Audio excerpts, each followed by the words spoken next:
Olá pessoal, no ar nosso programa Potencialize Sua Vida, um programa feito para te ajudar a crescer.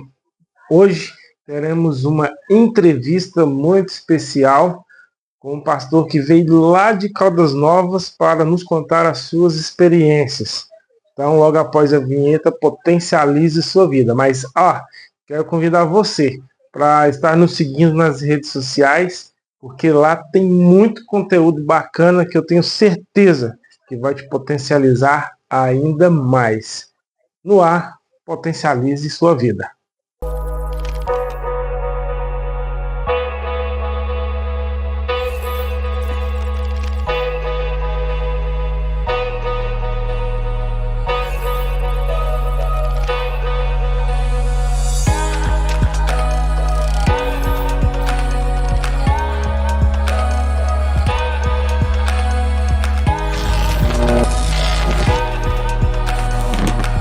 Olá, povo de Deus, graça e paz. Que bom que você está aqui hoje com a gente, TempoCast.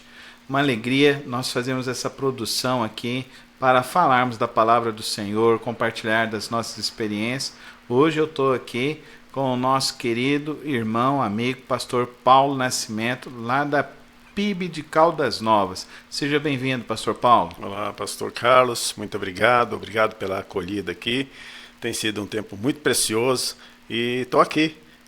Para quem não sabe, vai ficar sabendo, esse é o meu primeiro podcast. Amém, amém. Pastor Paulo, querido amigo, estudou em São Paulo, no Seminário Bíblico Holiness. Queridos, Holiness, você não sabe do que é isso. É um movimento internacional da igreja coreana, que é uma das maiores igrejas do mundo. Isso mesmo, né, pastor? Exatamente. É um povo temente a Deus, que tem pregado o evangelho em todo mundo, né? E de muita oração também, viu? Que bênção, pastor. E o senhor tem quantos filhos? Tenho 3 lindos filhos, 2 meninos e uma menina. O Ellison, Wesley e Sara. Gente, ele fez uma ministração tão bonita aqui na igreja, falando sobre discipulado na família. Me tocou muito o testemunho, pastor Paulo. Amém. Que testemunho lindo, maravilhoso. Queridos, eu sempre disse para a igreja é guardiã da Bíblia e guardiã da família. Amém. Não é verdade, pastor? É desse jeito, exatamente. A gente luta contra o aborto, porque a igreja é pró-vida. Sim, exato. Se alguma igreja, se algum religioso fala de aborto, não é de Deus, não. Não faz sentido, né? Faz não, né, faz pastor? nenhum sentido. E eu sou prova viva disso, né? Prova viva. Conta né? essa história. Pois é, né? Eu tive a oportunidade de compartilhar um pouquinho essa minha história, porque minha mãe se envolveu com uma pessoa e descobriu depois que essa pessoa era casada. E ela foi atrás, confirmou essa situação, e ela então, ela mudou do lugar, do interior da Bahia, né? E foi para a capital, né? E ela, até então, ela não sabia que estava grávida. Aí ela se viu, né, grávida, e uma pessoa chegou para ela, né, inclusive uma parente, entregou um papel com endereço e um valor em espécie, em dinheiro, e ali era o nome de uma clínica de aborto, né, e o valor para pagar o aborto. Minha mãe devolveu esse dinheiro para essa pessoa e falou assim: não, eu vou ter o meu filho, eu vou criar o meu filho, né? E eu vi já ali a mão e o cuidado de Deus na minha vida, né? Quando eu cresci, soube dessa história e fui entendendo a palavra de Deus, vi como Deus já estava cuidando, né? Ainda quando eu estava sendo formado, Deus já estava cuidando da minha vida, porque Ele tem propósitos, os propósitos de Deus não podem ser interrompidos, né? Os propósitos de Deus se cumprem, né? E a minha vida seguiu, me casei e tal, e Deus me deu a oportunidade de poder ser bênção também, né? É importante dizer que nesse processo, quando eu completei 1 ano de idade, Deus pôs um homem chamado Juvenil Protásio do Nascimento, que foi o meu pai, né? Me criou, me registrou como filho e falou de Deus para mim, coisa impressionante. Eu tive o privilégio, Deus me deu o presente de batizar o meu pai 2 anos antes dele falecer, que ele ainda não era batizado, né? Então até aí eu já estava também, já era pastor também, e batizei o meu pai, ele faleceu depois de 2 anos. E continuando essa história aí, Deus me deu a oportunidade de ser bênção na vida da Sara, né? A Sara é a filhona do coração. E nós, com 6 meses de idade, ela entrou na história da nossa vida, né? Nós estivemos num presídio da polícia. A mãe estava grávida lá, que era policial, né? E se não arrumasse alguém para ficar com essa criança ia para uma instituição até que alguém pudesse adotar essa criança, né? E aí nós surgimos nessa história, a gente crê que foi a mão de Deus, né? E a Sara entrou então na nossa vida com 6 meses de idade, né? 6 meses de vida. E a gente louva a Deus porque a gente vê um processo de estar pronto a servir. Não tem a ver com a gente, né? A gente vai entendendo isso no curso. Tem a ver com o Deus que cuida de nós, que tem propósitos, né? E é muito interessante a gente lembrar que os planos, os propósitos de Deus para nós não são de mal, são sempre de bem, sempre, né? E eu louvo a Deus pela oportunidade de Deus ter cuidado da minha vida lá atrás, preservado a minha vida, e por ter nos dado a oportunidade de trazer a Sara para fazer parte da nossa família. Mas o senhor me contou também uma história, o senhor é contador? Sim, sim. Foi muito interessante essa... Formou em contabilidade. Contabilidade e administração. Na verdade, a administração foi um processo que entrou na minha vida. Eu já era formado em contabilidade, e como eu estudava na instituição, eu ganhei a bolsa. Falei, não vou fazer não, né? Aí depois, através de um diretor, e por sinal eu agradeço muito a ele, chama Paulo Bertelli, ele falou, não, faça, né? E eu lembrei de um ditado do Seu Juvenil, que eu citei agora há pouco. Ele falou, filho, aprender não vai ocupar espaço, se tiver oportunidade, aprenda coisas que vai edificar a tua vida. O Seu Juvenil tinha algumas palavras assim, sabedoria de velhos, sabe, sabedoria dos antigos, né? E eu guardava sempre isso no coração. E lembrei, quando o professor Paulo Bertelli falou, aproveita, faz, está aí na sua mão. E eu fiz. Eu consegui eliminar algumas matérias, né, que eu já tinha contabilidade, e fiz então administração, porque ele caiu para mim. Mas foi muito interessante esse processo de ser formado em contabilidade, porque no dia em que eu rendi a minha vida a Jesus, e ali eu digo foi a conversão realmente, não foi um convencimento, foi conversão. Eu falei para Deus, eu lembro que eu estava numa situação muito ruim.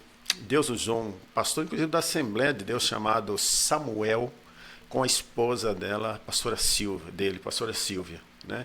Foi um casal abençoadíssimo, usado por Deus. E eu estava distante de Deus nessa época, muito longe de Deus, né? E aí eu me reconciliei com Deus. E Deus usou esse casal.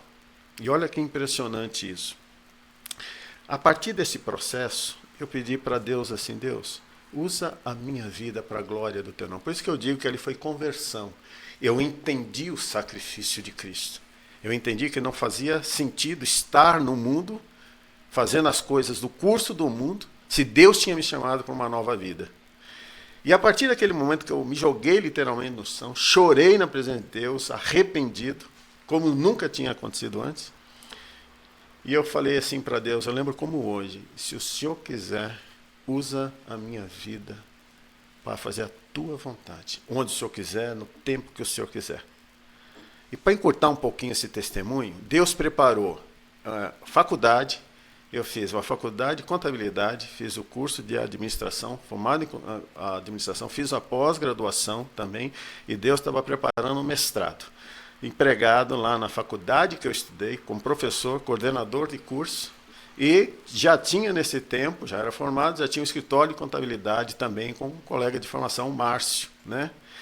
E chegou num momento em que no auge, né, aquela ponto, você fala, estou chegando no ponto, né? Aquele ponto de equilíbrio, estável e tal, Deus começa a falar ao meu coração, numa visita em Caldas Novas, Goiás, você vai vir para cá. E eu não entendi, foi nada, né? Mas aí, durante 4 anos mais, eu orei. E Deus foi ministrando ao meu coração e trazendo confirmação que Ele não é Deus de confusão.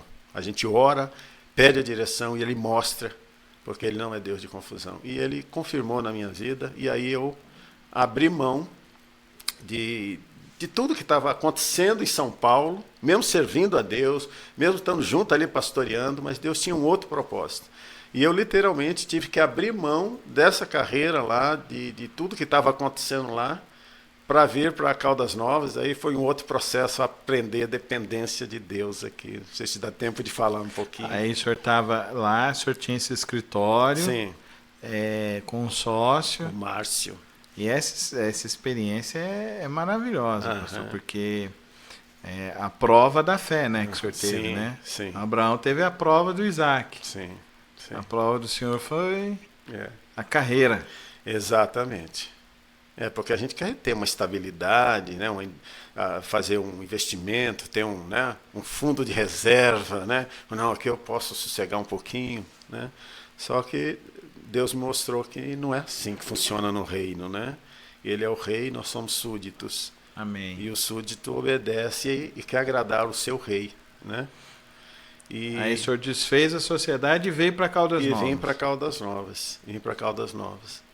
Aí o sócio não pagava de jeito nenhum. Não, essa história é assim. Olha só. Quando Deus confirmou no meu coração, uma das coisas que eu pedi para Deus confirma no coração da minha esposa também. Foi um dos pedidos.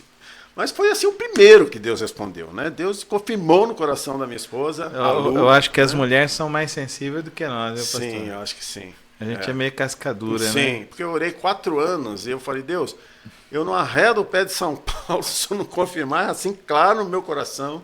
E Deus, nesse processo aí, ele foi confirmando, ele foi falando, e no tempo oportuno, no tempo de Deus, ele me trouxe para Caldas Novas. Mas a questão do Márcio, dessa sociedade, foi assim, quando Deus deixou muito claro no meu coração, e eu ainda fiz uma coisa que eu não falei no testemunho lá na igreja, eu queria falar aqui. O que foi? Olha só como a gente às vezes é teimoso, né? Eu estava no escritório sozinho, e Deus falando no meu coração, deu o tempo aí, você tem que sair daí, eu tenho outros propósitos para você. Eu estava sozinho no escritório, lembra do Urim Tumim? Eu escrevi em 2 papeizinhos, falei, Deus, me perdoa se isso não estiver correto. Eu escrevi sair do escritório ou ficar no escritório. E pus no papel um saco de pão, eu lembro. Ele é assembleiano, viu? Olha o que eu falo. Ele é assembleiano, ele é da sua orelha. Não é batistão, não, viu? Tá escondido, né? Ei, pastor, o quê? E eu lembro que eu orei primeiro, foi sério. O meu propósito com Deus ali foi muito sério, não foi uma brincadeira. E eu estava tomando cuidado para não tentar a Deus em nenhum aspecto. Sim. Eu falei, Deus, estou fazendo isso, só quero essa direção, mas só mais essa, né? E aí, o que eu fiz? Eu chacoalhei aquele saco de pão com os 2 papeizinhos escritos. E quando eu puxo o papel do pãozinho, o papel lá dentro, que eu abro, sair do escritório. E eu vou falar para vocês, quando eu acabei de ler, quem estacionou o carro na porta do escritório? O meu sócio. Na hora, o Espírito Santo falou comigo, fala com ele agora. Hoje é seu último dia no escritório. Mude você e depois o mundo. Deixe sua marca. A vida é a arte de se reinventar. Faça o vestibular digital e agendado na Unifam. Ensino de excelência. Cursos de graduação com conceito máximo no MEC. Inscreva-se pelo site unifam.edu.br. O conhecimento tem a capacidade de mudar sua realidade. Unifam, Centro Universitário Alfredo Nasser. Transformando você em sua melhor versão. Administração Professor Alcides. Venha para o Cameló da Domoquei, o seu local de compras para você e sua família. Aqui você tem conforto e segurança, além de lojas como eletrônicos, celulares, acessórios, lanchonete, com estacionamento próprio. Aberto de segunda a sexta, das 8 às 18 horas. Sábado, das 8 às 14 horas. Na Avenida Anhanguera, no Praça A. Está chegando ao final do nosso programa de hoje. Espero que você tenha sido potencializado. Quero reforçar o convite para você estar nos seguindo nas redes sociais. Lá no YouTube, gente, tem muita coisa. Eu tenho certeza que você vai crescer ainda mais. E eu espero você no nosso próximo encontro aqui pelo canal Promessas TV Capital, com o nosso programa Potencialize Sua Vida. Um abraço e até a próxima.